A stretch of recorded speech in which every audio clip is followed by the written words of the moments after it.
I think that's the best we're going to do in terms of how that looks. Okay.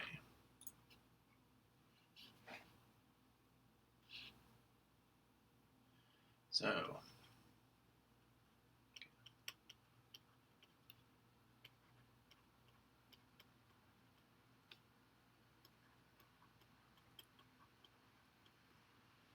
get my bearings on this pad.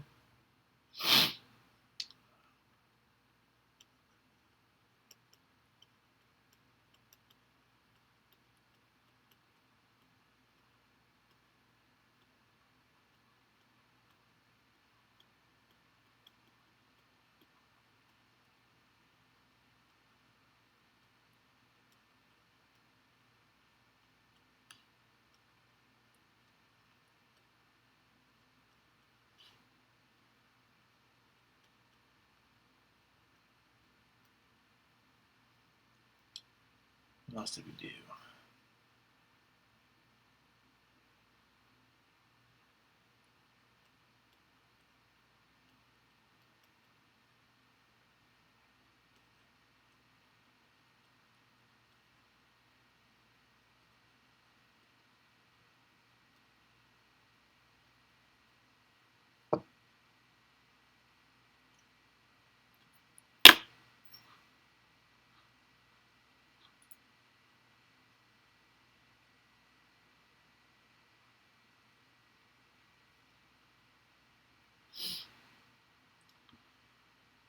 Cool. Okay, we'll wait a few minutes for other people to get here, I guess, and then we'll start at 9:30.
So I'm also going to pull up, try to pull up the quiz.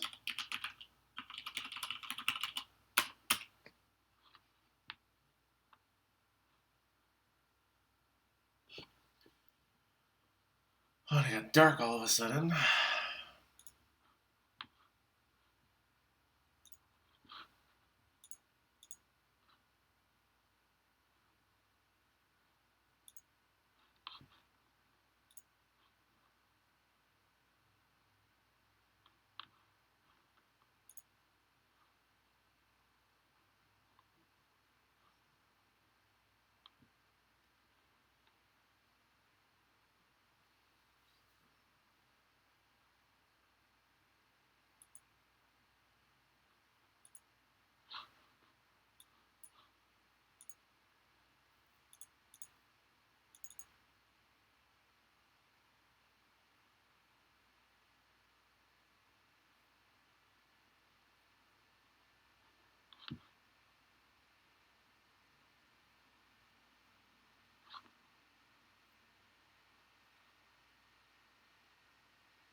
Okay, so it's 9:30. There's only one person here. I thought that would happen because of the time of day, but it is what it is. Um, so these are kind of the big picture topics that we covered throughout the class. So distributions.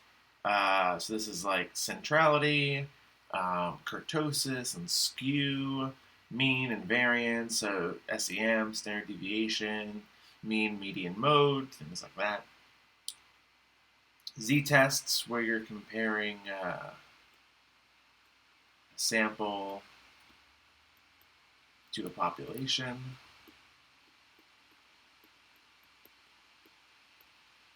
T-tests, where you're comparing a sample to a sample.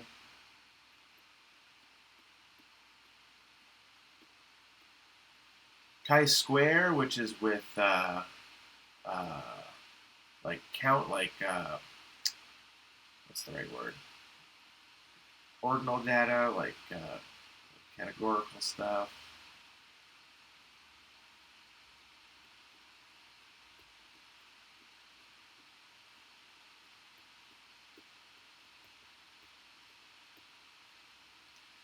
Correlation is the relatedness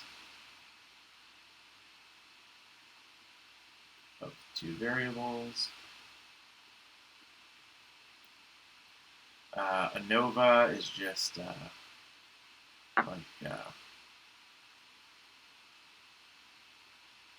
categorical predictor,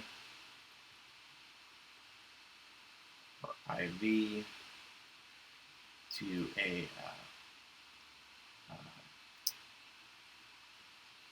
continuous outcome. And regression is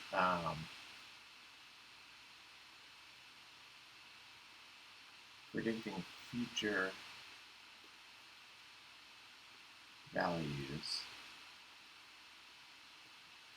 based on observed values.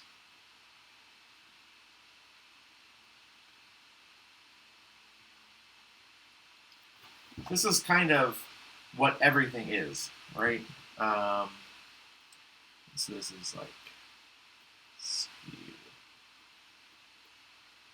kurtosis,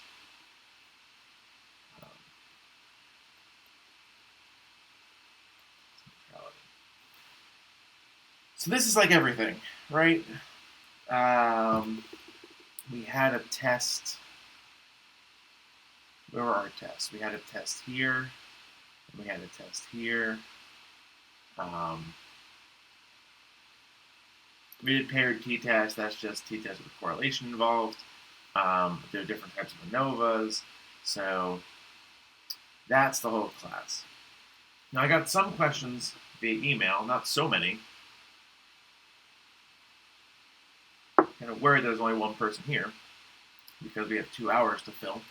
But I will go through those. So this is the kind of everything, and then we'll go from there. So the first question was about confidence intervals. So we'll talk about that first. Obviously, as more people wake up, I'm sure that they'll join. I'm sure that I'll ramble to fill the gaps. So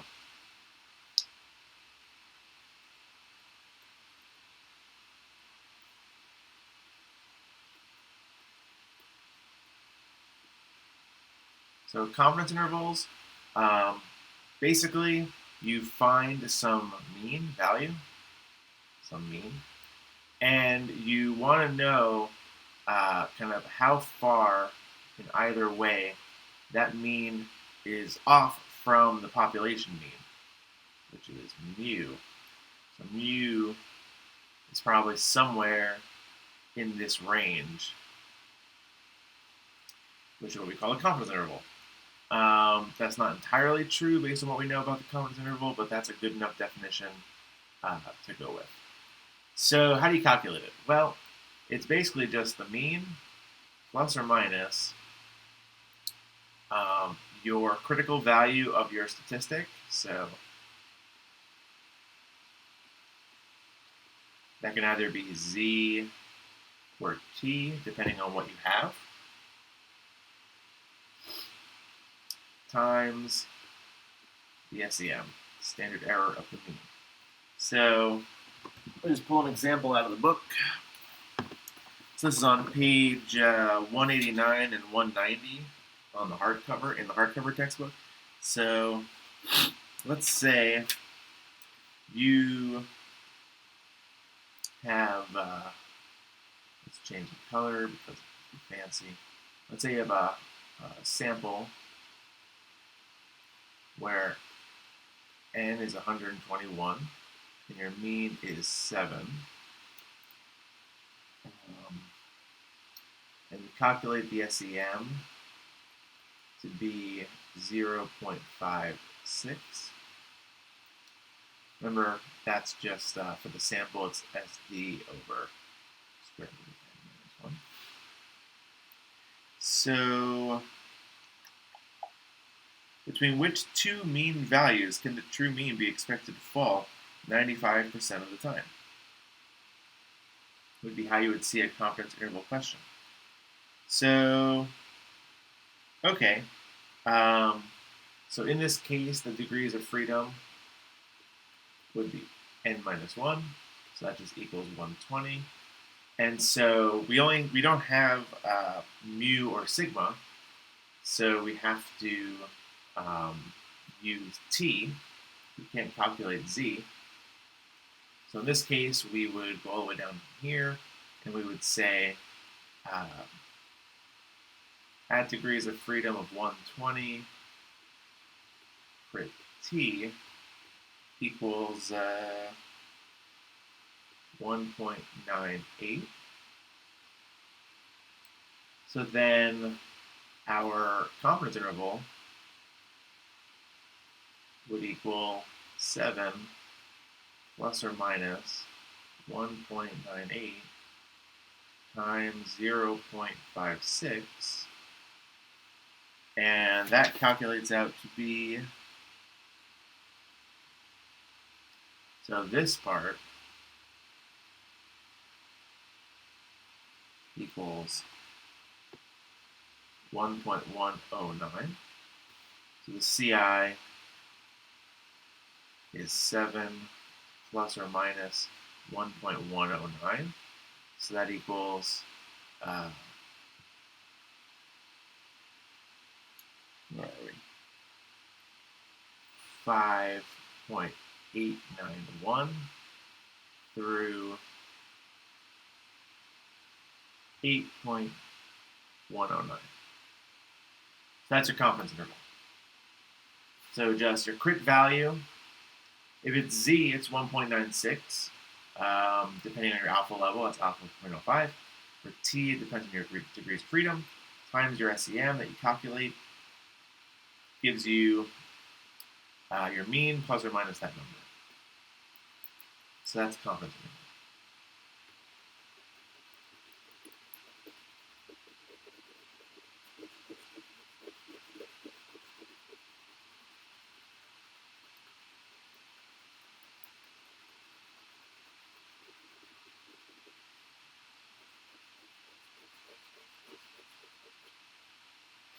Okay,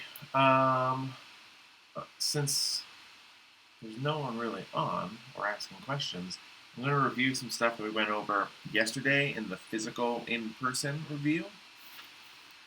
And one of the big things that we spent a lot of time on was on multiple regression. That was kind of the last thing that we did, and it's probably the most complicated thing, so I'll spend some time doing that. Okay.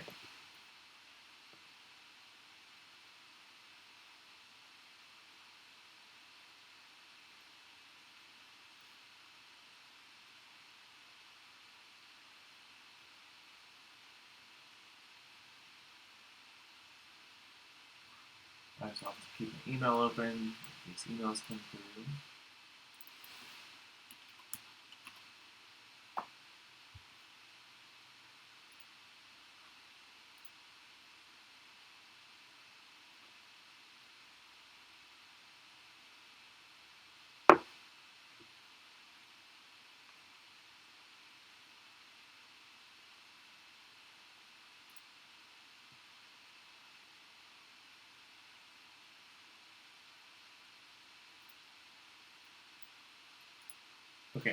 So,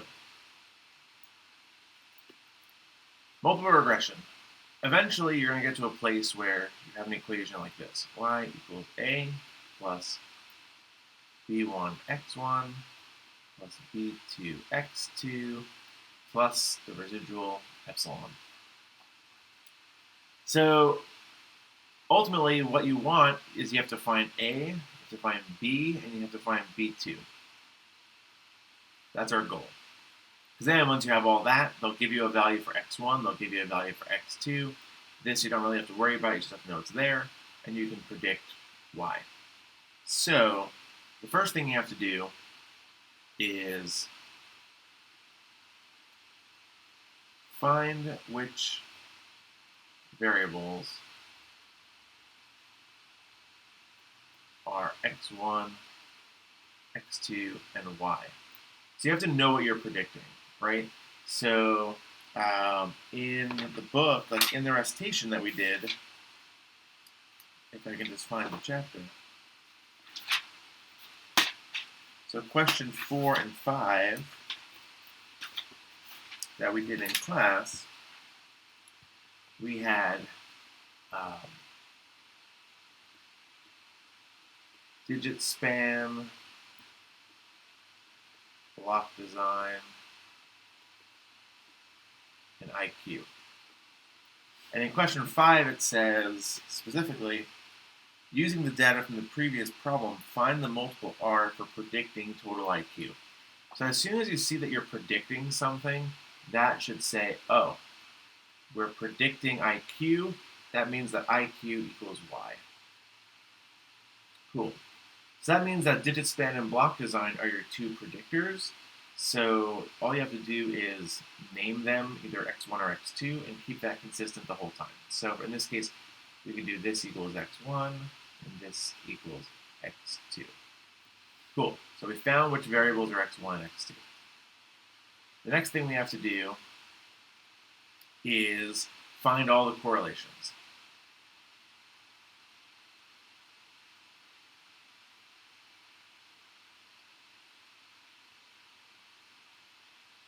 So what does that mean? That means that you have to find the correlation of x1 and y. You have to find the correlation of x2 and y. And you have to find the correlation of x1 and x2. So when you have two predictors and one outcome, you have three correlations. So what do those look like? The first one is x1 and y. The second one is x2 and y.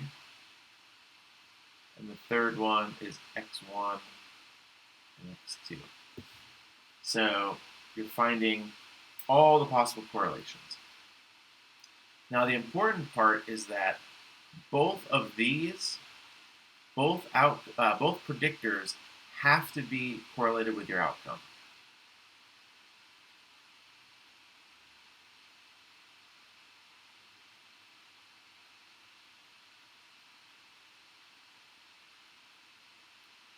If one of these doesn't correlate with your outcome, then you have to drop it and move on to just normal one predictor regression, which is like linear regression. This is all linear regression, but the way the book teaches it, linear regression is when you have one predictor. So if one of these, x1y or x2y, if one of these correlations is not significantly correlated, meaning that you accept the null hypothesis, then you drop doing multiple regression and you go to do linear regression. The correlation between x1 and x2 can either exist or not exist. In a perfect world, it wouldn't exist. It's better to have your predictors non-correlated with each other.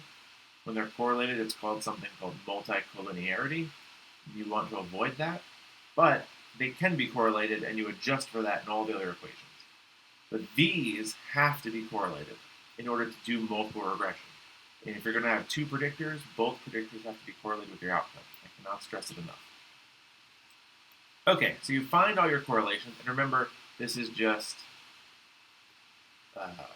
you multiply your two z's, and you divide it by number of pairs. You get R. Degrees of freedom for R number of pairs minus 2. So when you do the hypothesis test for each correlation, you have to find the critical value of R, compare your R to the critical value, and then decide if you either accept the hypothesis or reject the null hypothesis. So do that for each one. Show your work. People lost points on the second exam because they didn't show their hypothesis test for the correlation. So make sure you do that. So that's correlation. Then what do you do? Then you have to find multiple R. Big R. Not little r, big R. And that's a big, long equation that looks like this.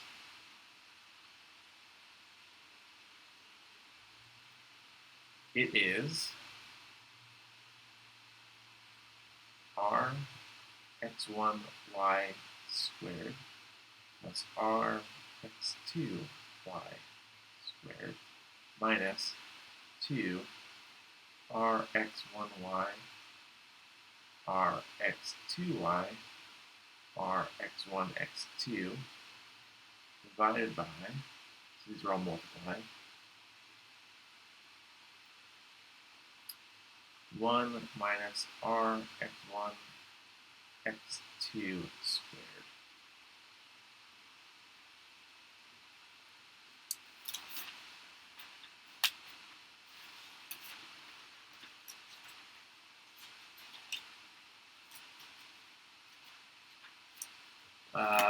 This is just one mistake here.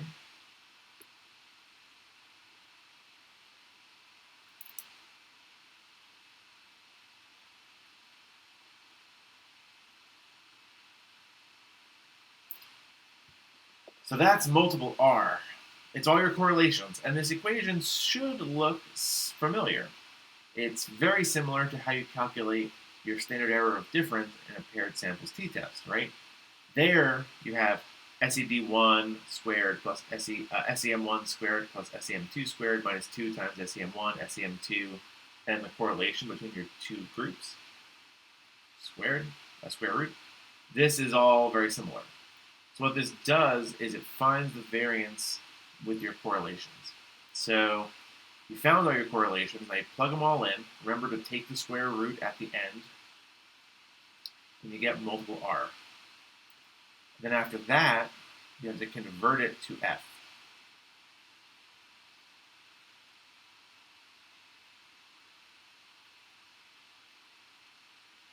So on the regression quiz, on the online quiz, one of the questions was, true or false, the null hypothesis in multiple regression is that big R equals 0. And that was true. That's what the null hypothesis is, that big R equals 0. So why is that?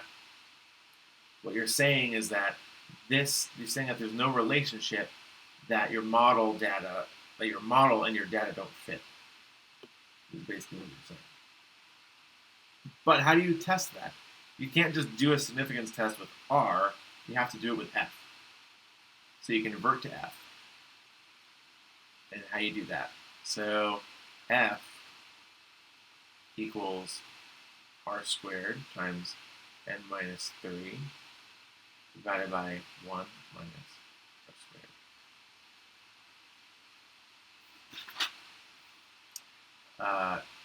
2 times 1 minus R squared. So that's F. And F, this is the same F as in ANOVA.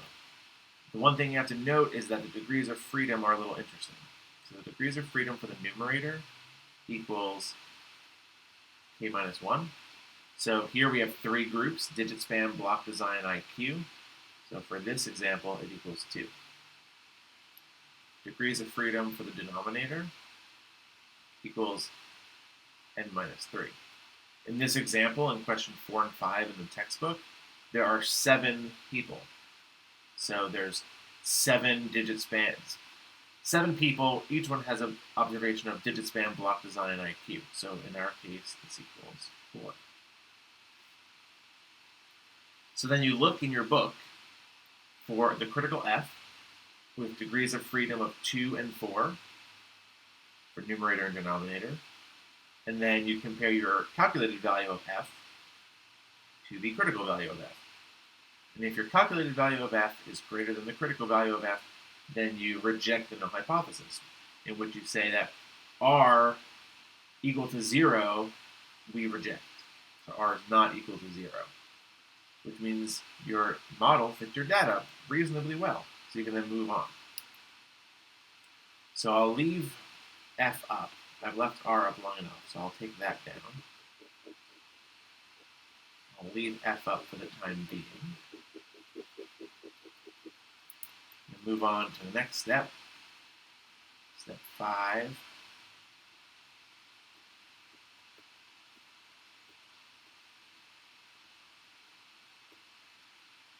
Now you have to find B1 and B2 and A. You have to find B1 and B2 first, because the equation for A takes B1 and B2. So first you have to find B1 and B2. And their equations look like this. And they're very similar, but I'll write them both out if I have space. So B1 equals SDY divided by SDX1 multiplied by RX1Y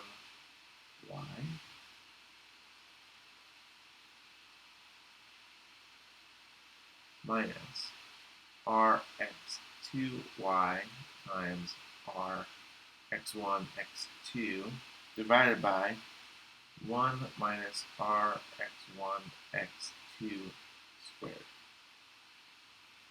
So that's B1. And B2 is very similar. B2 is SDY divided by SDX2 times RX2Y minus RX1Y times RX1X2 divided by 1 minus RX1X2 squared. So they're really the same thing, except that here you're dividing by the SD of x1 and your kind of main correlation is x1y. And in B2, you're dividing by standard deviation of x2 and your main correlation is x2y. All of this is just controlling for the fact that you have another predictor.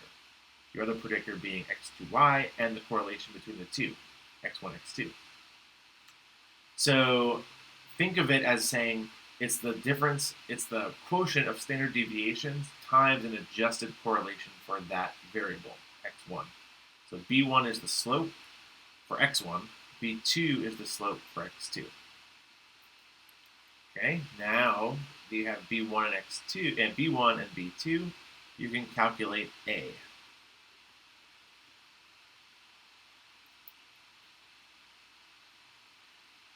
A is the intercept.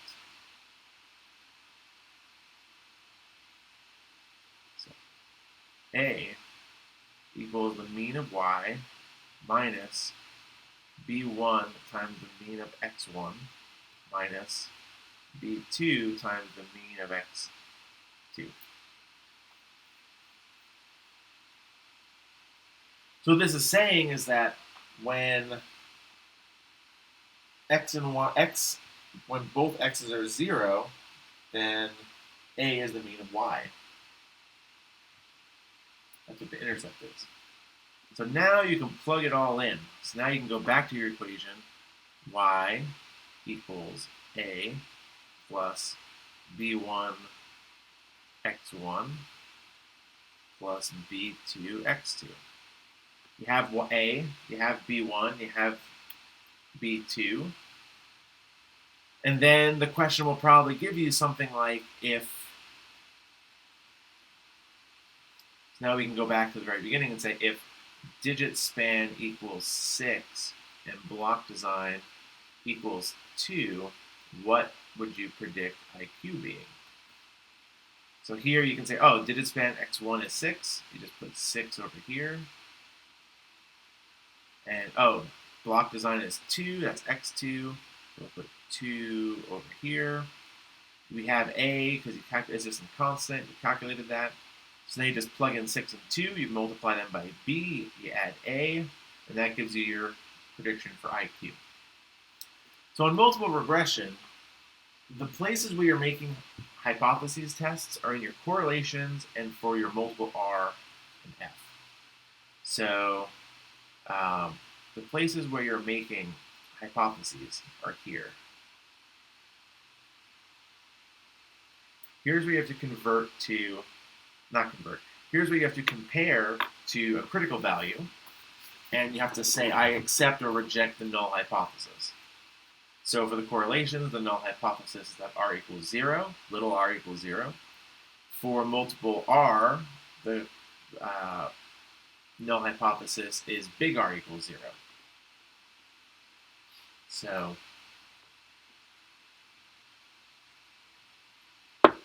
there you go. Once you get to the point where you're filling in B and A, you're then making a prediction. You don't have to compare against a critical value or make a hypothesis test. So that's multiple regression. In comparison, linear, regular old one predictor regression feels much easier. So we can talk about that now too.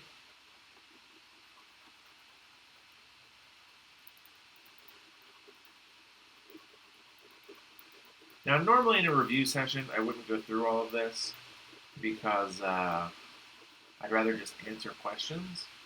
But I imagine no one's here because it's so early in the morning. And I imagine people are going to be reviewing this later in the day, so might as well work for my course evaluation. Make sure you fill out your course evaluation. Sooner the better, unless it's already closed. It might be, I don't know. So we'll call this little simple old linear regression. Now, the way the book kind of separates linear regression from multiple regression is kind of misleading. They're both linear regression. You're modeling a linear relationship between your predictors and your outcome, like a straight line. It's not curvilinear. It's not parabolic. It's not quadratic. They're all linear. It's all a straight line. But the way the book calls linear regression is really just one predictor. So it's one predictor. Right, so 1x. So this is in the first half of that chapter. I believe it's chapter 12 in the soft cover. It's chapter 14 in the hardcover. So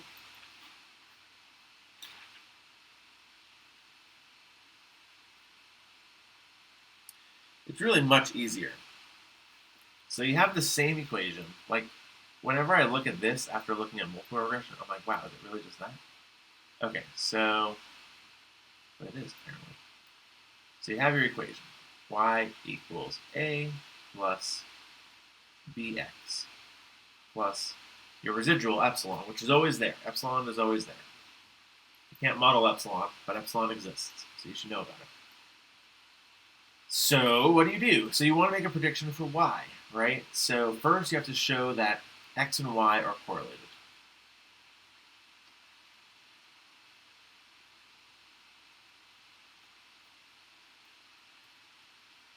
Right, so you define r of x and y.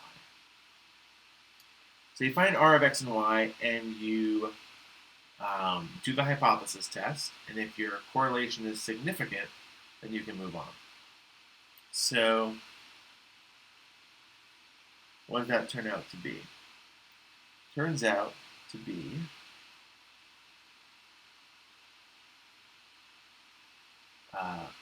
find B and A. I hesitated there for a moment because I wanted to make sure that the equations were right, but they are right. So B just equals r of x and y times sd of y divided by sd of x. So you can see how this is really related to the equation in multiple regression. Remember, in multiple regression, it was sdy over sdx times rxy minus r other xy times other x's in general.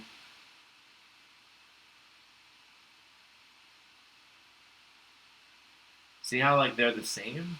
Here's your standard deviation, here's your standard deviation, and then here's your correlation, but then you just adjust for other things. So it's all the same. It's not like deceptively different. So that's B. And then A, you guessed it, m of y minus b times m of x. And there you go. So you find the correlation, you get the standard deviations and the means from the question. The correlation, you're going to be given the raw z-scores. You just have to find r. Remember, it's zx, zy divided by number of pairs. And degrees of freedom is number of pairs minus 2. So then you can just fill it in. Isn't this like a breath of fresh air? I think it's a breath of fresh air. You could do it all in one equation.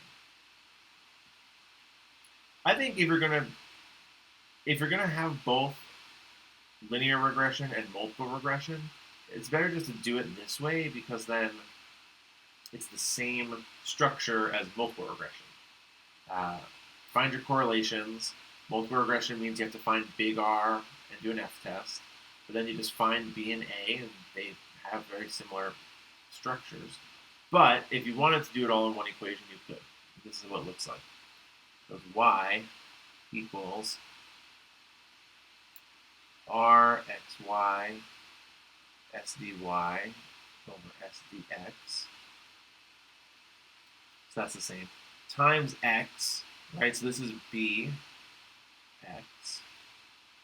And then minus r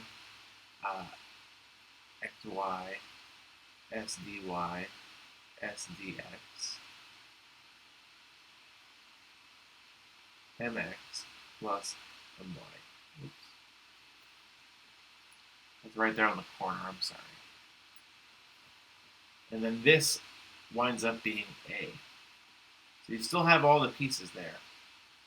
Y equals bx plus A.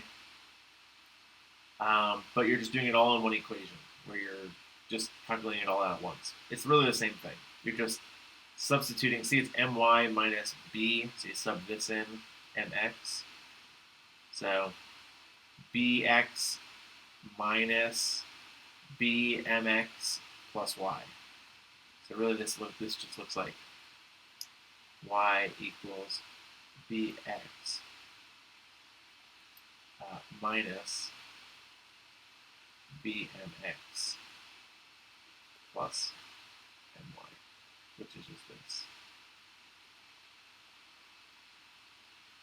So it's the same thing.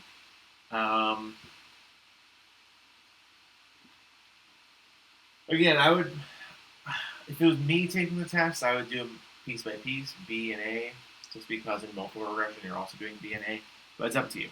You can have both equations on your formula sheet, so however you feel on the test day, you can do.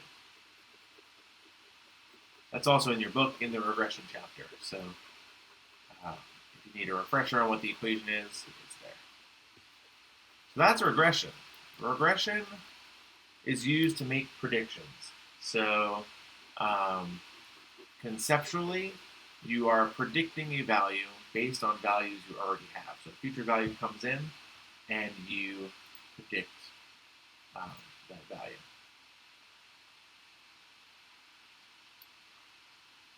Okay, so where's my YouTube? There it is. Okay, so that's regression. What else came up? We talked a lot about two keys. I made some mistake.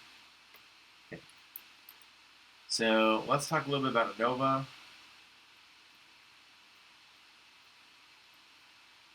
And specifically, two key. So this isn't that difficult, but it seems like a lot of students have problems with it. I don't quite understand where the disconnect is, but it comes up often, so it's worth talking about. So on exam 2, you had a question that looked like this.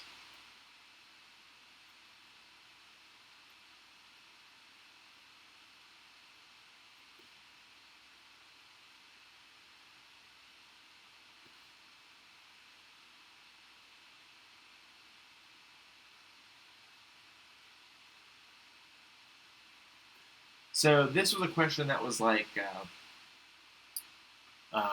there are two different ways to teach how to read for students. I apparently didn't think either of them because I can't speak. You want to teach reading to students, and there are two different ways you can do that. Method 1 and method 2. It's like sonic versus phonic or something. And you had first graders, third graders, and fifth graders, and you measured their reading comprehension. So we had that big N equals 60, and little n per group equals 10, so you had 10 people per group. Okay, and you got some values. You got like 6, 10, 12, 2, 7, 15. Something like that, right? There was an interaction where one was flatter and one was steeper. Okay. So remember, you have 3 f-tests, right? So this is a 2 by 3. So you have an f of grade. Oops. You have an f of method. And you have an interaction, f of grade times method. And remember, whoa, I keep doing that. Remember, the degrees of freedom are like number of levels minus 1. So here, degrees of freedom equals 2 because you have 3 minus 1. Here, the degrees of freedom is 1 because you have 2 minus 1. And here, the degrees of freedom are 2 because the degrees of freedom for the interaction is the multiplication of the other 2 degrees of freedom. So 2 times 1 is 2. Okay, so what you found, so here on the exam, you rejected the null for this one, and you rejected the null for this one. And for this one, you accepted. This is straight off the test. You might be having flashbacks.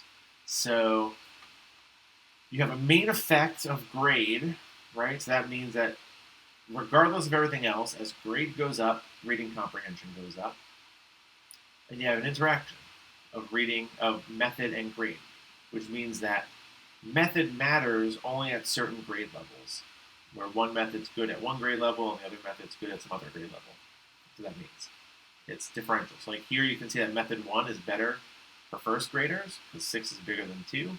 But here you can see that method 2 is better for fifth graders. 15 is bigger than 12. So like you have this crossover effect where one starts off lower and then winds up higher. So that's one way of looking at an interaction, crossover effect. Okay, so that's what that means, and that's what you found. But now, which means are different from each other? Is 6 different from 10? Is 10 different from 12? What is what? So here's where the disconnect is. So you only have to do Tukey for an IV that has 3 or more levels. So grade has 3 levels, right? And it's significant. You rejected the null. So that means that you have to do a Tukey test. Now, what do you use to do the Tukey test?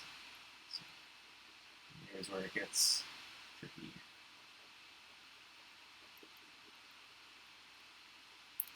So here, you're finding the means for each, right? So this is a mean of 4.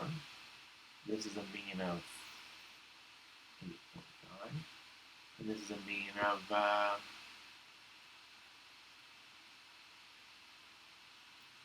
13.5.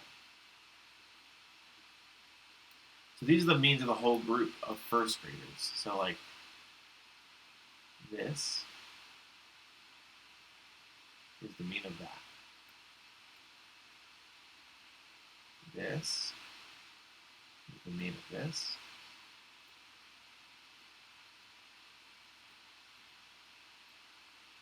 This is the mean of that.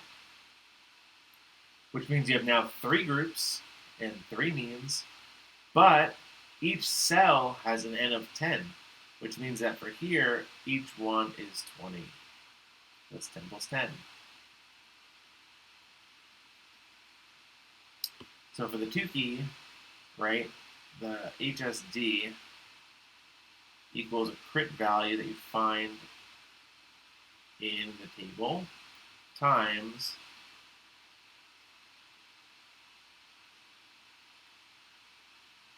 the mean square with the square root of the mean square within divided by n.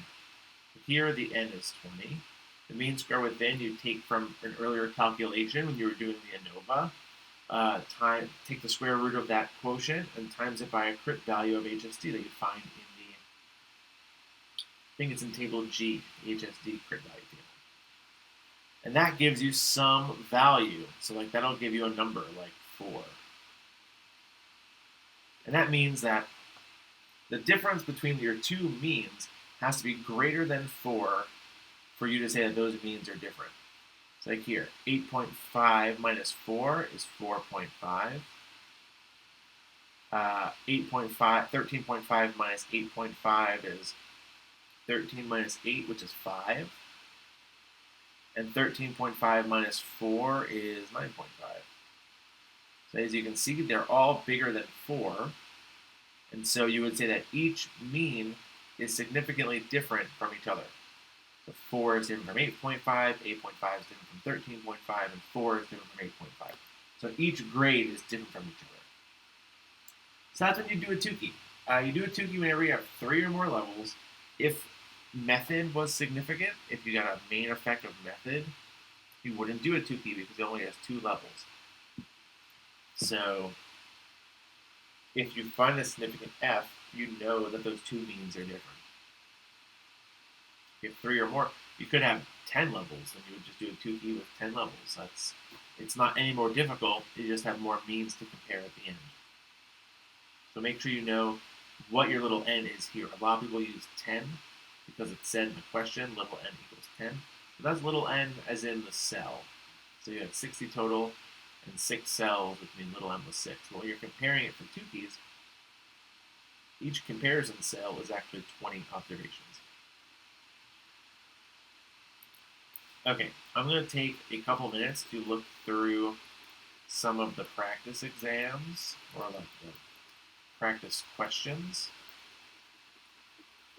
I had a student ask some questions about that, so I just want to look at it real fast. So give me one moment while I look at it.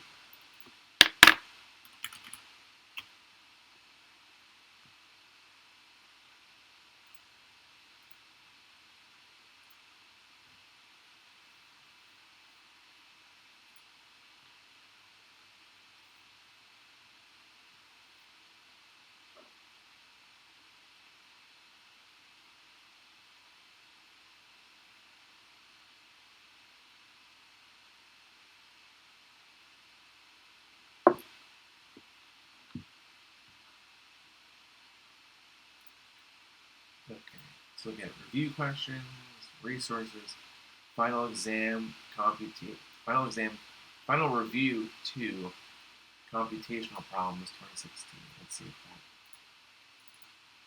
that is good.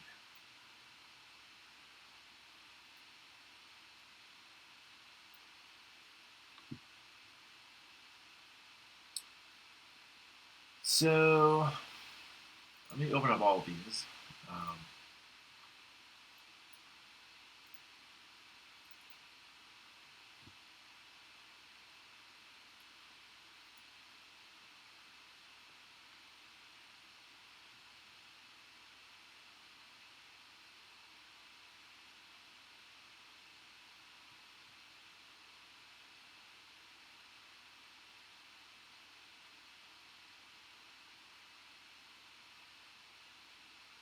Okay, so a student asked about a question on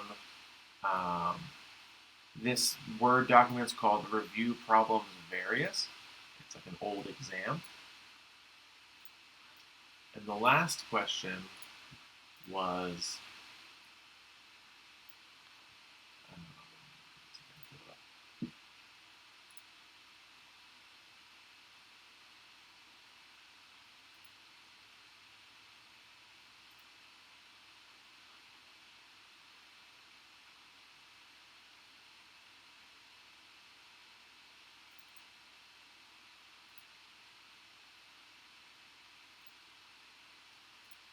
there we go. Now I just zoom in.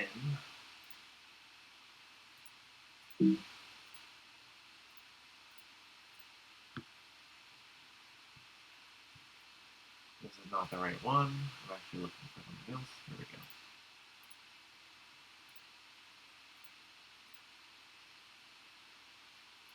All right, can you see that okay? Kind of, not really.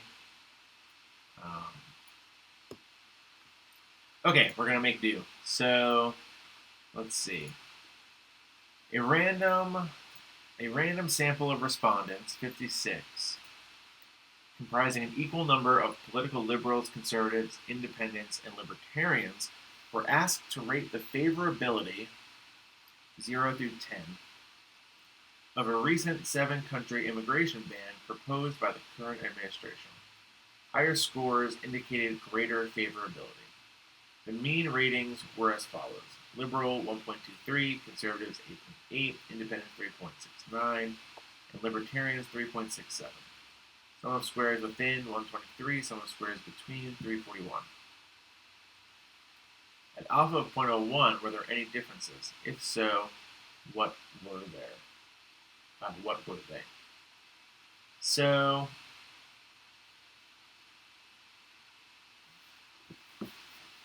here you would be doing an ANOVA, a one sample ANOVA.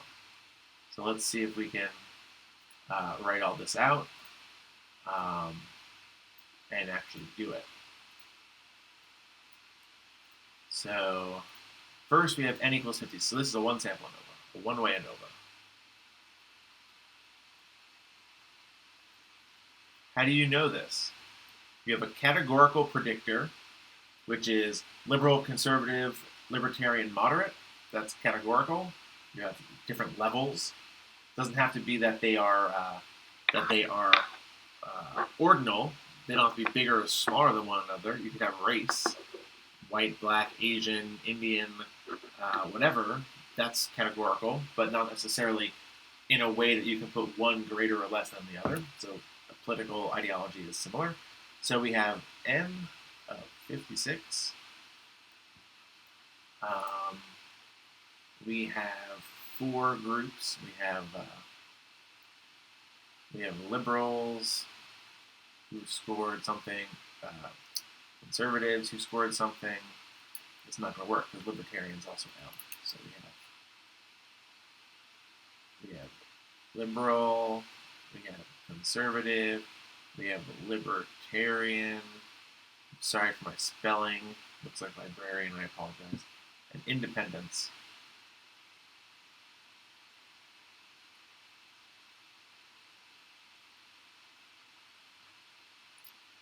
We have 1.230. We have 8.8. 8.08. We have 3.69 and 3.67. Okay, so good. We have a sum of squares within equals 123. A sum of squares between equals 341. Okay, so that's our question. So how are we going to do it? So we know that f equals mean square between over mean square within. That's what we want, right? Oh, and this question is asking for alpha of 0.01, I believe. Alpha of 0.01. Okay, let me just make sure that you guys can now see. This isn't in the way.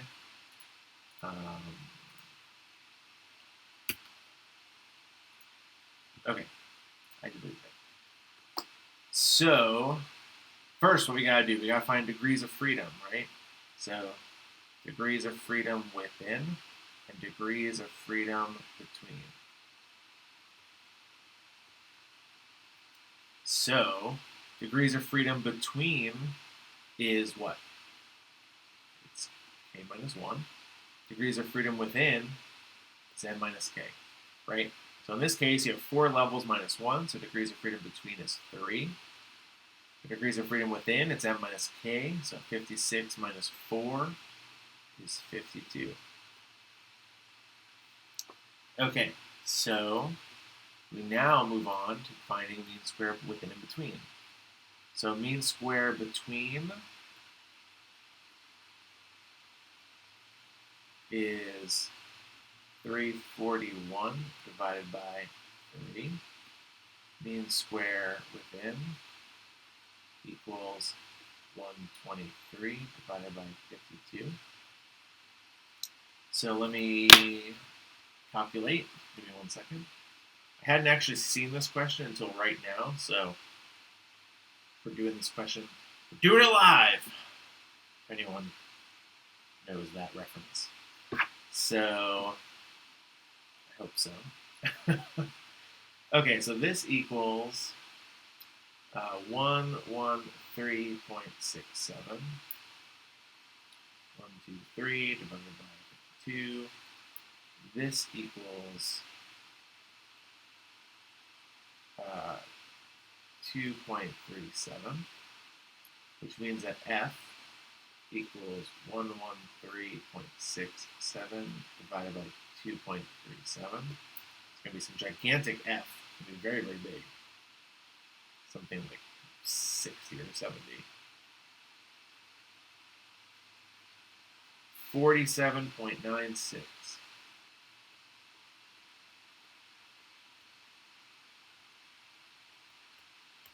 That's really big. But we still have to do the hypothesis test. So the question asks, at alpha of 0.01, so we go to the back of the book, which I'm doing right now.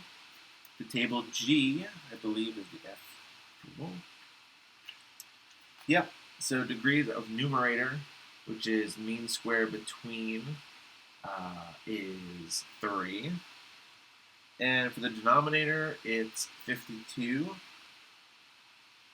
So we'll assume it's smaller. We'll assume it's 50. And 3 degrees of freedom. At 0.01, the critical value is 4.20, 420. The crit value, 4.20. And we calculated 47, almost 48. So we are more than 10 times bigger than the critical value, so you can safely say that there is an effect. You can say that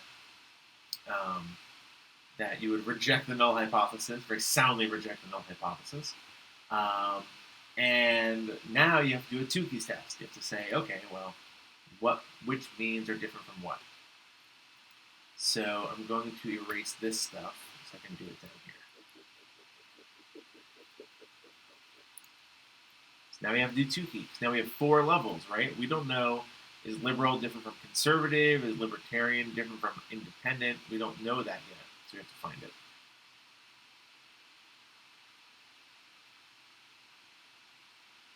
I have to do the two key. So first, we have to find the critical value of two key with the number of means, which is 4, right? We have 4 means, liberal, conservative, libertarian, independent. And the mean square within degrees of freedom, which is 52. So we're just going to assume it's 40. We're going to go lower to be more conservative. And what did I say? There are 4 means. So 4 means at 0.01, the critical value of Tukey is 4.70.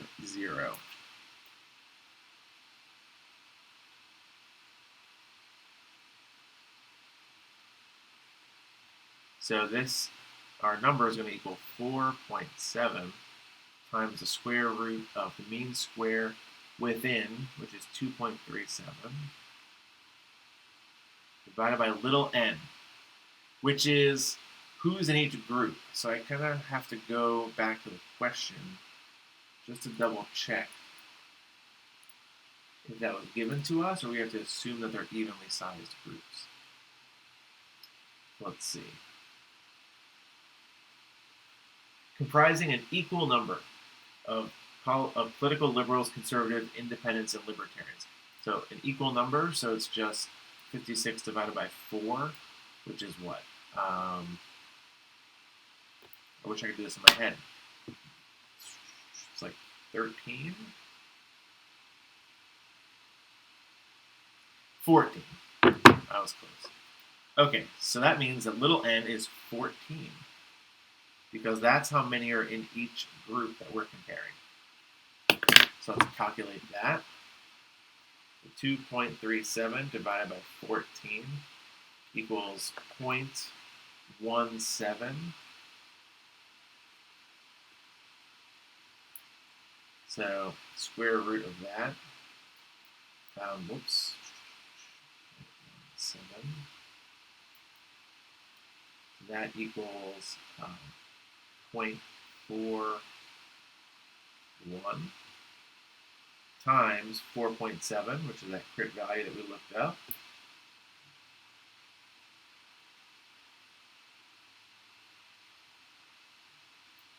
Equals 1.93. So that is our Tukey honest significant difference, which means that means have to be at least 1.93 different from each other in order for us to say that those means are significantly different. So we go back to here. And we say, I'm just going to eyeball these so I don't have to calculate on the calculator each one, but you should calculate on each one. These are obviously more than 2 different. These are more than 2 different. These are not more than 2 different. So our libertarians, these are also different. So our liberals different from libertarians and independents. Let's actually calculate because I can't eyeball that. 3.67 minus 1.23 equals 2.44. So these are different. And that means that these are also going to be different. So what do we have? We have liberals are significantly different from conservatives, libertarians, and independents. We have conservatives are significantly different from liberals, libertarians, and independents. And we have that libertarians are different from both conservatives and liberals, but not independents. And independents are different from conservatives and liberals, but not libertarians. So that's how you would say. You would say that liberals are significantly different from all other groups. Conservatives are significantly different from all other groups. Libertarians and independents are different from all other groups, but not different compared to each other. So then if you think about like what the graph looks like, if you were to draw out these distributions, it looks something like this.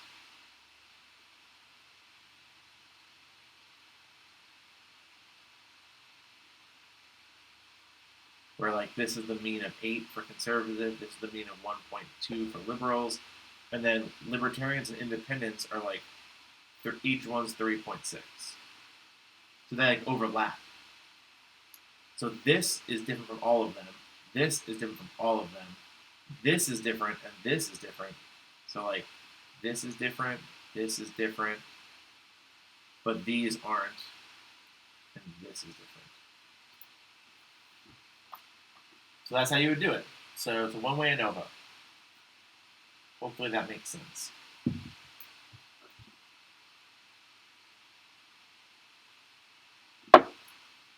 Please, if you have more questions, please do put them in the live chat. I'm kind of running on fumes. I'll look up another question. Let's pull up the email. Let's see.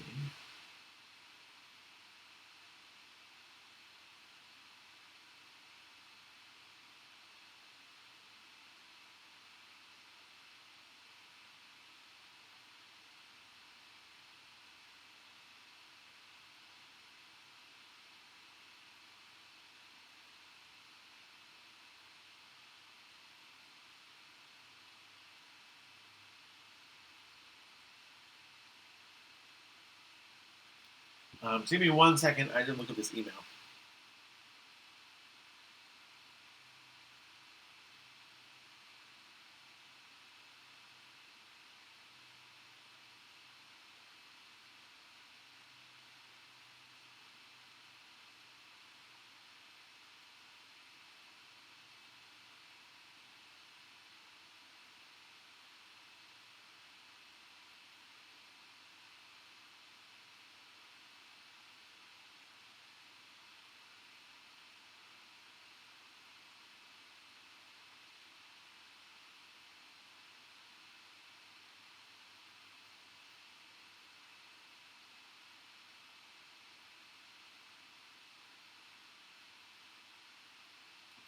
Okay, sorry.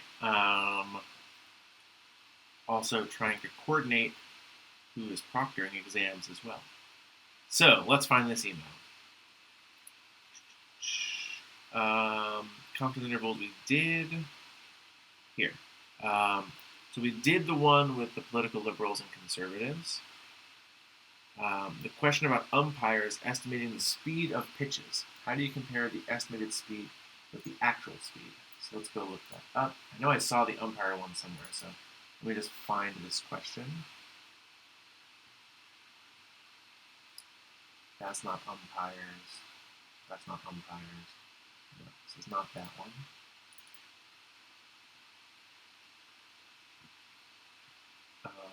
Fraternities, Jim Brown.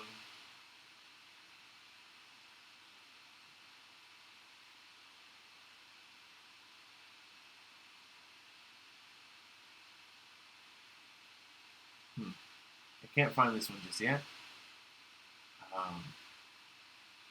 IQ test, 49 learning disabled students. I'm still looking, just give me 1 second, I'm sorry.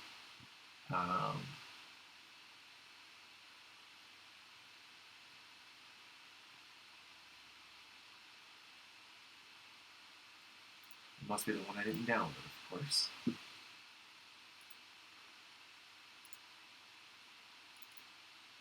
Review problems 427. Ah, there it is. Okay. Let's see if we can now show this so we can write out the problem. And then we can do it.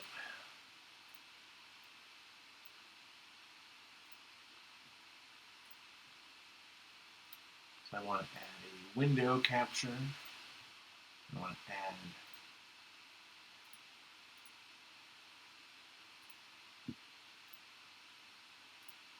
this. And we'll zoom it in.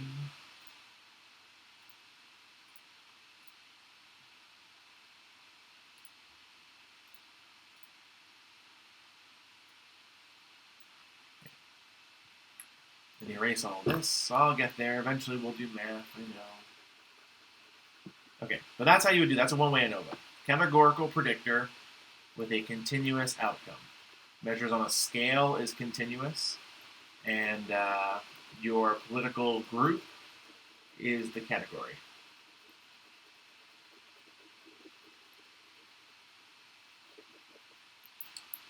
Okie dokie. So, this question.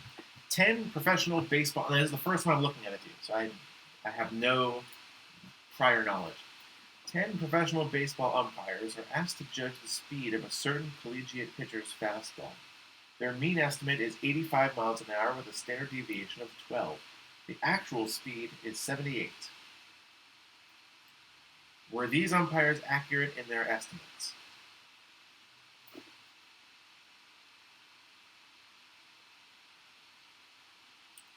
So, to me, this sounds like a z-test.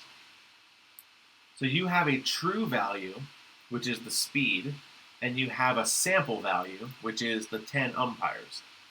So I believe this is how you would do it. This is going to be a one sample t-test.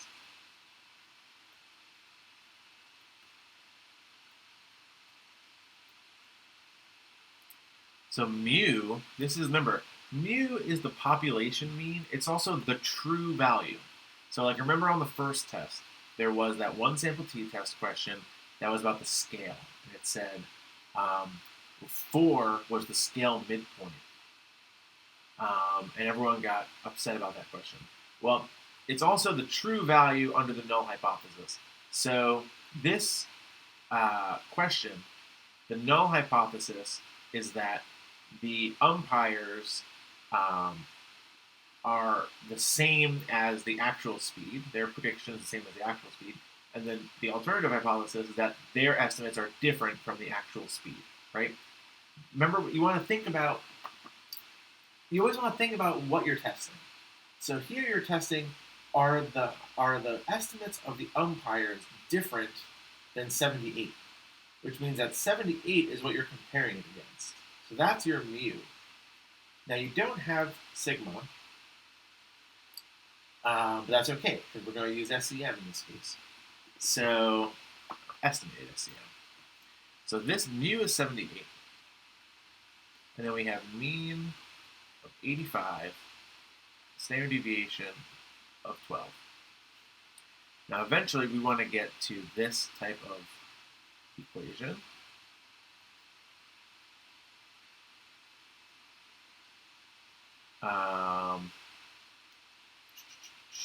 Right, because this is m1 minus mu over SEM. And remember that estimated SEM is standard deviation over square root of n minus 1. So this is 12 over, oh, we also have what, 10 umpires? And I'm probably blocking, right? I didn't look at, yeah, let me get rid of that, sorry.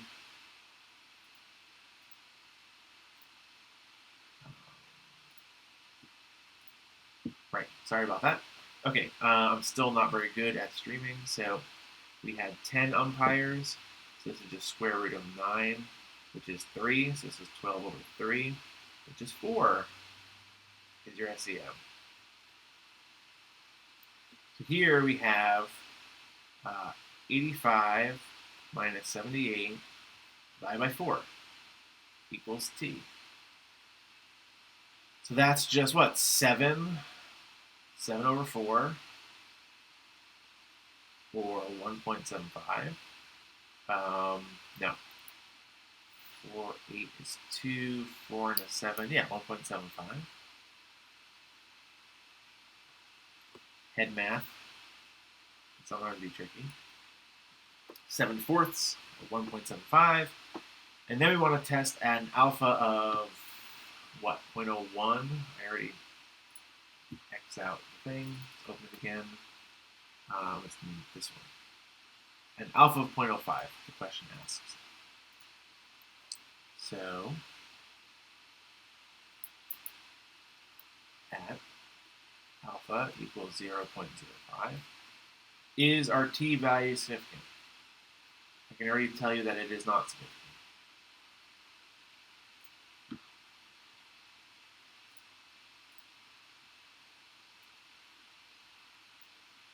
So, I can already tell you that it's not significant. Why can I tell you that? Because at the very best, the critical value of t at infinite degrees of freedom is 1.96, and we calculated 1.75. So, it's not bad. And that's at infinite degrees of freedom. We only have 9 degrees of freedom, right? Because it's n minus 1. We only have 9 degrees of freedom.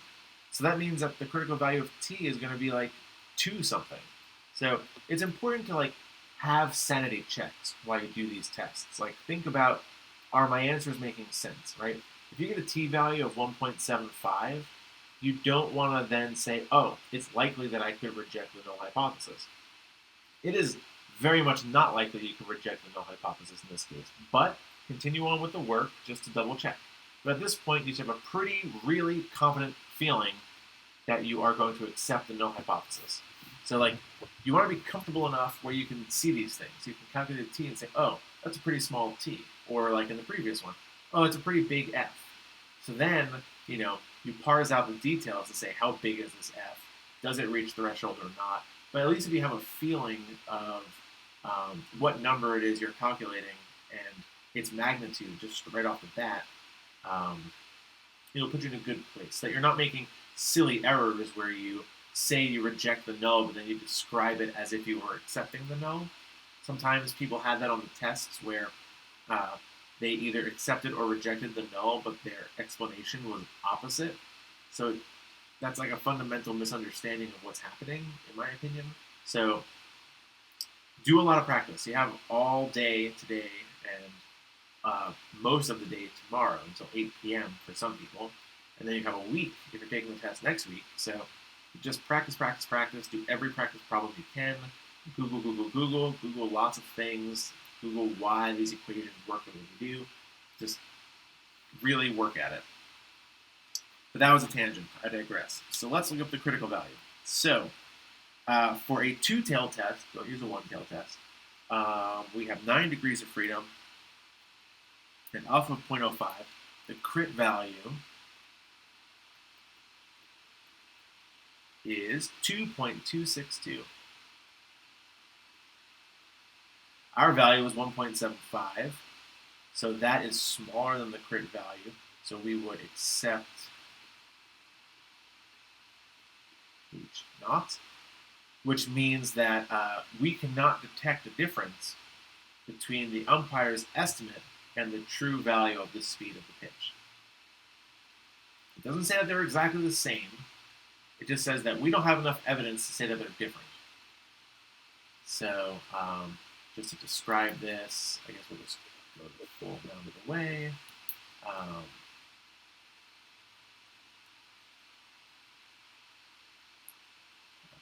The umpire estimates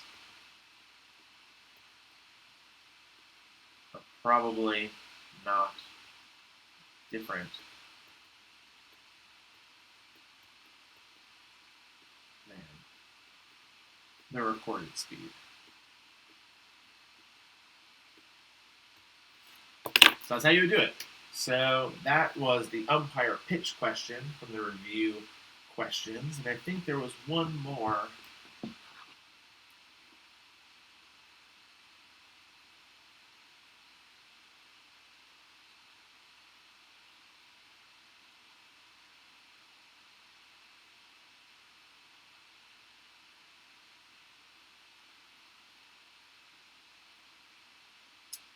Let me just find it again. I got lots and lots of emails recently for questions, so I want to make sure I get them all. Liberals, conservatives, we did. Speed of pitches, we did. IQ test problem with the 49 learning disabled students. Okay, I think this is also on the same Word document. So these are all found in the resource section on Sakai. Learning disabled, here it is. So if you haven't done these questions, I highly suggest you do. Because as you can see, these are just things you can just work through and really practice your ability to determine what test to use and how to do it. So how did we know that this was a one sample t-test? Well, you had one sample, you had umpires with a mean and standard deviation, and you had some true value. So two sample t-test or an independent sample t-test, you'd have two samples. So you'd have two means and two standard deviations. In this case, you had just a true value, 78. That would be your mu in this case, your true value. How else would you, what would be the other way to test this? Is a way of thinking. Think about the counterfactual. What's the other way to test this other than a one-way t-test? You can't do a chi-square because this is a distribution of observations. It's not just observed counts. It's not independent. It's not a two-sample t-test, either independent or paired, because you don't have two groups. You just have one group and a true value. It's not a z-test because you don't have sigma. You don't have a standard deviation for the population. It's not regression because you're not trying to predict anything. It's not a correlation because you're not trying to say how related two things are. You're trying to make a comparison. It's not an ANOVA because you don't have any sort of categorical groups to group things by. So if you think about all the other options, The only option that fits as something you could actually calculate is a one-sample t-test. So that's another way of kind of determining what test to use. Think about the counterfactual. What other test would you use instead to do this? Like, obviously, it's a question you can do. It's being given to you by the teacher. So there has to be at least a way to do it. So that's one way of just double checking that you're doing something the right way. Anyway, another tangent. Let me put this question up. I'm adding this stupid window capture for the third time. We're going to call this Microsoft Word. There we go. I'll put it over here. I'll zoom in.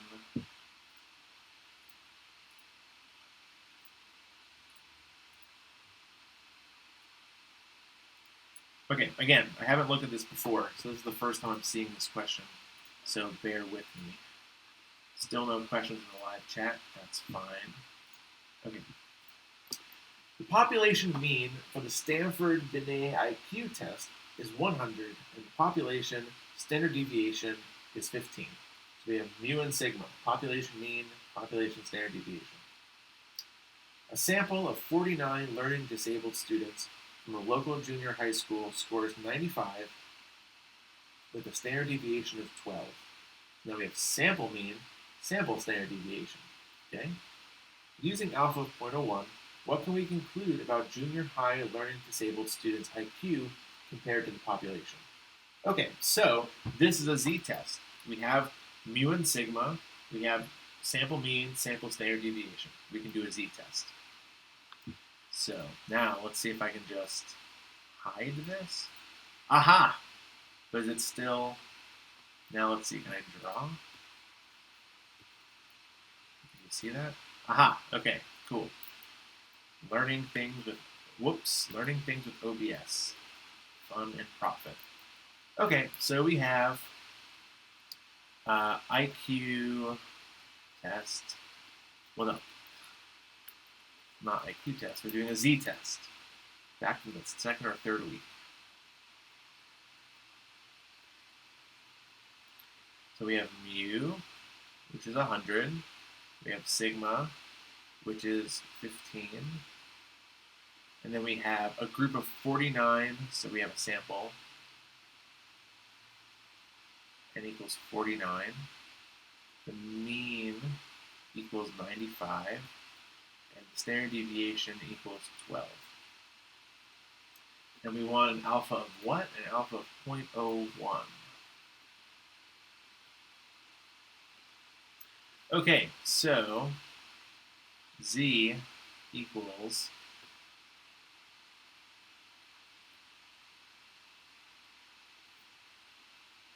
right? So I can just double check that, but that's correct. So here we have 95 minus 100 divided by 15. So that's 5 divided by 15. That's negative 5 by 15. Negative 0.33333, repeating, of course. Okay, so at an alpha level of 0.01, which means that the crit z at alpha of 0.01 equals like 2.5 or something. Let's just double check that.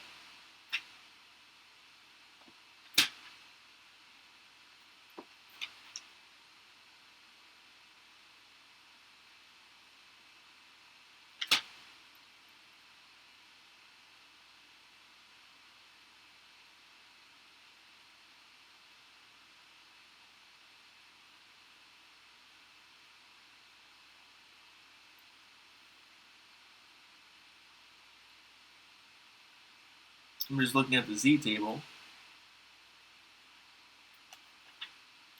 So for 0.01,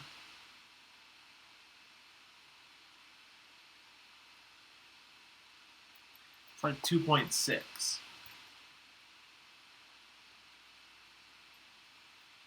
And we got 0.3. So we very much do not reject the null. We accept the null. So what can we conclude? We can conclude that the IQ of these students is probably not different. I think this is a national population, just population, different than the population.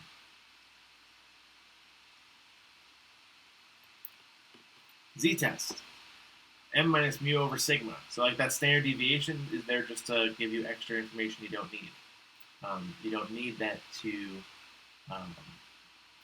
calculate what you have. So there you go. So that's those are all those questions. Let me check more student emails.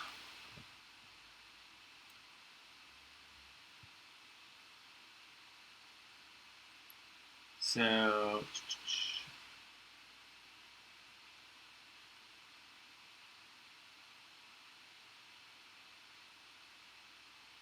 these are more questions from the quiz.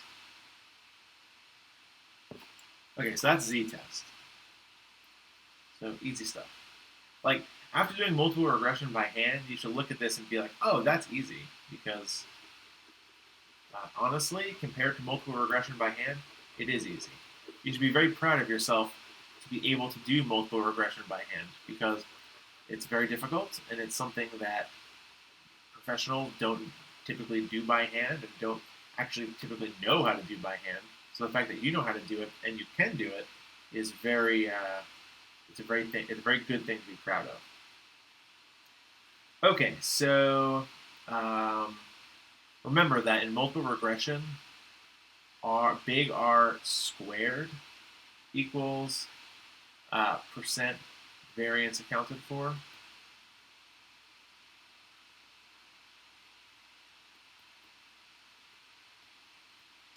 Not just R, not R, R squared. So on the quiz, there was a question that was like, a multiple of R of 0.4 means that the variable accounts for 16% of the variance. It's R squared. R squared of 0.4 means that the variable accounts for 16% of the variance. Same way, little r, R squared, it's like that. Okay, that's false. So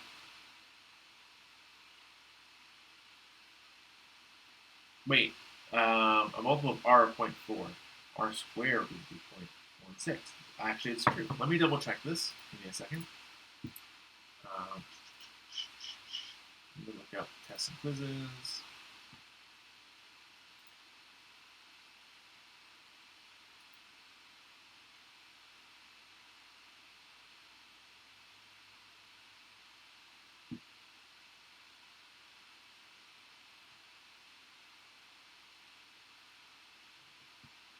Which quiz do I want? That's the question.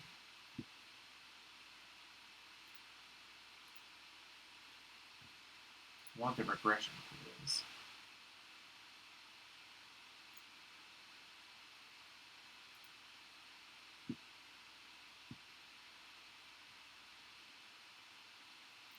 One of these days it will load. Right. So little r squared is variance with correlation, but big R is not. Like, don't use big R to account for variance. Okay, other questions. So that answer should have been false. Because it accounts for all of the IVs, not just that one of the predictors is 0.16. It's that all of the predictors is 0.16. So that question was R equals 0.4, which means that R squared equals 0.16. So that means that x1 and x2 in total account for 16% of the variance. Not that one accounts for 16% of the variance, that all of them, x1 and x2, account for 16% of the variance. So my earlier explanation just a moment ago may have been a little vague, but so r is 0.4, r squared is 0.16, that's right, which means that all the predictors in total account for 16% of the variance. We don't know which one accounts for what and how much.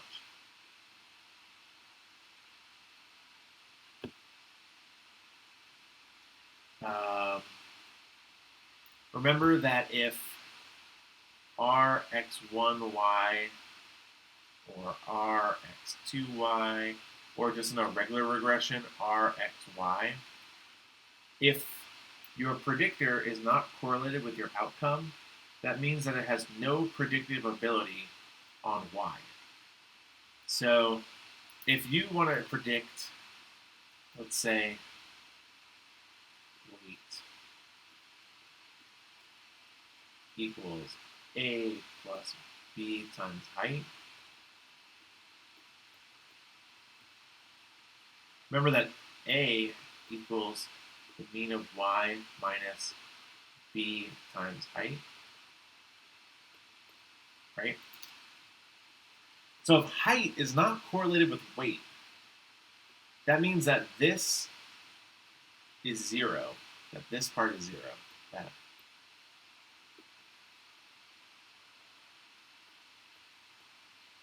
Which means that when you calculate a, this part is 0. So then that just means the equation weight equals a, and a equals the mean of y. So just weight equals the mean of y. So if your predictor is not correlated with your outcome, if height is not correlated with weight, then you can't use it in your model. And you can't use it to make an intercept. So here, height doesn't mean anything, so that's just 0. You just get weight equals a. A equals the mean of y minus b times height. But height is 0 because it's not correlated. So a just equals the mean of y. So that just means weight equals a, which means weight equals the m of y. So the best predictor, if you have no predictor, if your predictor is not correlated with your outcome, the best thing to do is predict the person has the mean of y. So like, if someone came in, let's say we measured everyone's height. We want to use height to predict weight. And we find that height has no correlation with weight. When a new person comes in, we would just predict that their weight is the average weight. It's the safest prediction. Why would you predict them to be more or less extreme than the average? The average is the central point, right? It's where most, in a normal distribution, it's also the mode, it's where most people lie. Within one standard deviation, up and down, you have 68% of all observations. So odds are, by predicting the weight, predicting the mean of weight, you're making the most accurate prediction you can if you have no other available information. If height's not providing any information. That was on the quiz. That should make sense. Okay.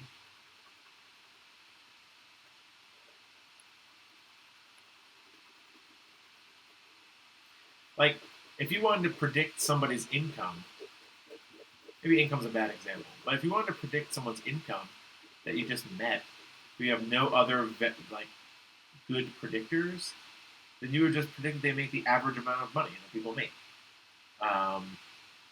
If you have nothing else to lead you to a better prediction, you just predict the average. Because why not? I have nothing else to make me feel like you make more or less than the average. But once you start adding in predictors, like, oh, this person went to college, or oh, this person comes from a high SES family, then you would start to predict that maybe they make more than the average. Or maybe this person didn't go to college. Maybe this person has only ever worked part-time, then that would be information that would lead you to predict maybe they make lower than the average. So when you have no other valid information to help your prediction, you would just predict the average.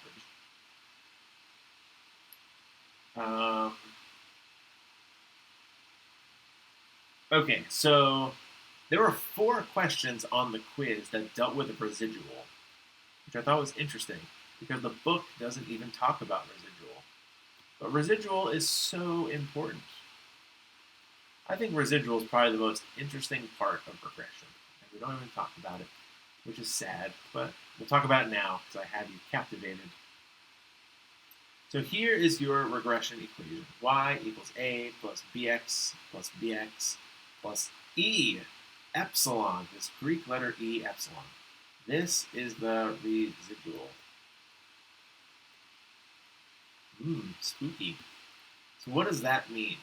So let's go back to our old example of weight being predicted by height. So let's say I measure everyone in our class's height and weight, and I get some amount of data. I like how making dots on this is so much easier than on a blackboard. So this means that for a person whose height is this much, their weight is this much, right? And so we build our regression equation, and we find a best fit line that looks like that. It's actually kind of off, but that's okay. So what you should notice is that no point is actually on the line, right? The line is great at being not accurate. No one's height and weight are on this line. Everyone's off by some amount. This person's off by that amount. This person's off by this amount. This person's off by this amount. This person's off by this amount. Right? There's this distance, and all the points are off the line by. This one's pretty close. It's still off. This person's way off. Look at that. So that distance that each point is away from the line is the residual. That's like the leftovers. So when you model a person, let's say a new person comes in, and we measure their height, we are going to have an outcome of weight, right? We're going to get some number. Let's say their height is 62 inches out here. We're going to go up to this line and put them right here. Say that their weight is this much. So for a person of 62 inches, we calculate based on our regression line that their weight is that much. Let's say it's 200 pounds. But you can see that other people who are that height or other people nearby are not on the line. So in the real world, you wouldn't expect that every prediction you make, like let's say the person is 50 inches, you would predict that they're here, right? Or the person's 58 inches, you would predict that they're here. Like, you're making perfect predictions that every person that you're predicting is going to exist on this regression line. But in the real world, even based on your own data, as you can see from all the points, that no one actually really exists on that line. So you have no reason to think that your predictions would be on that line either. So they're off by some amount, and that's what the residual is. So the prediction that you make, like let's say they're 200 pounds, you're actually saying, we predict they're 200 pounds plus some residual. They're off. They're around 200. They're 200 and something, or 198 or something. They're near 200. So the residual is something that you can't ever estimate. You can only make it bigger or smaller. And the reason that that epsilon gets bigger or smaller is based on the correlation between x and y. So there was a question on the quiz that was like, let me actually pull up the text. The question was, in a linear regression analysis, the higher the Pearsons are, the higher the values of the residuals, true or false? And the answer is false. So I'll show you why. So let's say that x and y are perfectly correlated. You have a correlation of 1. That means that when x is that means that they go up perfectly equal. For every 1 unit increase in x, there is a 1 unit increase in y. They're all in a perfect line.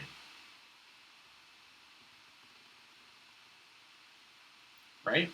So if you were to do the regression, so if you were to find the slope in a regression, that's just r times sdy divided by sdx, which means that b equals just sdy divided by sdx. So they go up at the same rate. This means they go up at the same rate. So, they go up. Regression is based on standard deviations, but take my word on it that this means that they go up at the same rate. There's no correction factor on the standard deviation of y based on the correlation, because the correlation is 1, so this equals sdy. So that means that all these points will lie on the regression line, which means that there are no residuals at all. There's no residual. Every point is on the line. Okay, what happens if the regression is, whoa, crazy thing happened. What happens if r, x, and y is 0.8? So if they're 0.8, that would mean that, yeah, they're correlated, but they're off by a little bit. So like you can see, they're really grouped up. Maybe some fall in the line.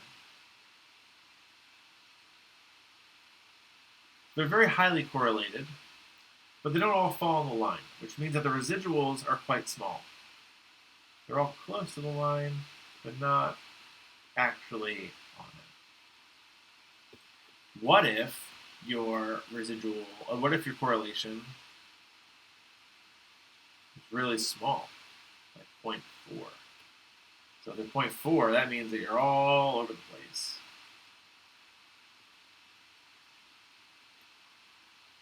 There's still a general trend, but they are related. That your residuals are much bigger. So like this is a very big residual. This is a big residual. So for the quiz, it said, as the correlation goes up, the residuals go up, which is false. As the correlation goes up, the residuals go down. The less and less correlated x and y are, the greater and greater the residuals are, because the less predictability x has on y. It only accounts for a smaller and smaller amount of the variance, right? Just think. This means that it equals 100% of the variance. This means that it equals 64% of the variance. This means that it equals 16% of the variance. So 74% of the variance is being accounted, or 84% of the variance is being accounted for by something else. So it's still going to vary quite a bit. Here, it's not going to vary at all. It's going to vary only as much as x varies.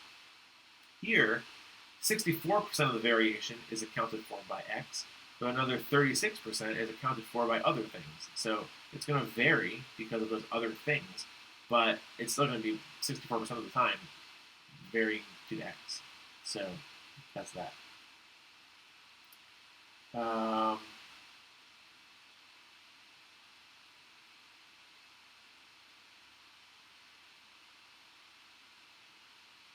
Okay. So like in this question, in linear regression, the mean value of all the residuals will be greater for a correlation of 0.7 than a correlation of 0.6. That's false, right? The mean value of the residuals will be smaller for a correlation of 0.7. The residual is going to be smaller for a bigger correlation than for a smaller correlation. Okay. We talked about that. What else?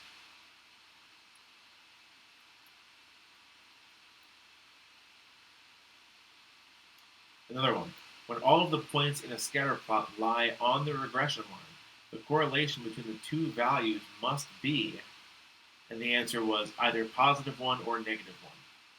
So they have to be perfectly correlated if all the points are on the regression line. That's another question about residual. Is there residual or not?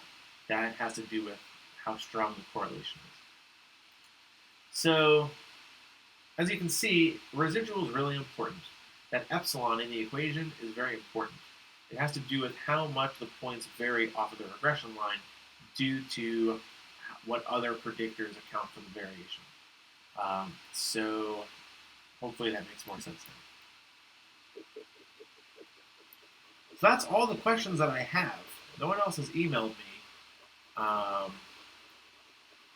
So unless you have a question in the live chat or somewhere else, I think I'm going to call it now. Now I have to drive to campus and go to a talk. So we still have a few more minutes. If you have a question in the live chat, please do ask it now. But I have been streaming for an hour and 50 minutes, so I'm ready to call it quits as well. Obviously, if you have questions, you can email me. So my email address, I'm not going to put it because this is going on YouTube, and I don't want people to spam me. But if my email address is on the syllabus, so I'm sure you have it. The syllabus is on Sakai, so if you don't have your syllabus, you can just look it up. Good luck on your exam. I think you guys will all do very well. I have high faith in your ability in statistics. It's been a very good class. I think you all made tons of progress from 12 weeks ago. I think a lot of people came in with very little understanding of statistics, and now you guys are asking very complex, complicated questions, which means that you're at a very high level of understanding, which is excellent.